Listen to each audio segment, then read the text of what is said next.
আল্লাহ রাব্বুল আলামিন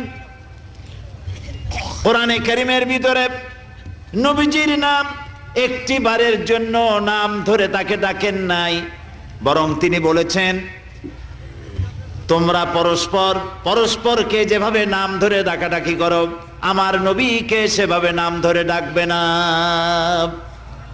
আল্লাহ নিষেধ করেছেন আমার নবীর নাম ধরে ডাকবে না। সুবহানাল্লাহি ওয়া বিহামদিহি। এই পৃথিবীতে যত নবী আসছেন সমস্ত নবীরা হলেন এলাকা ভিত্তিক নবী, অঞ্চল ভিত্তিক নবী। এক এক এলাকার, নূহ আলাইহিস সালাম এক এলাকার, মুসা আলাইহিস সালাম আলাক এলাকার, দাউদ আলাইহিস সালাম আরাক এলাকার, এরকম এলাকা ভাগ ভাগ করা। কিন্তু মুহাম্মদ সাল্লাল্লাহু আলাইহি ওয়াসাল্লামকে আল্লাহ রাব্বুল আলামিন কোন এলাকার জন্য নবী বানান নাই।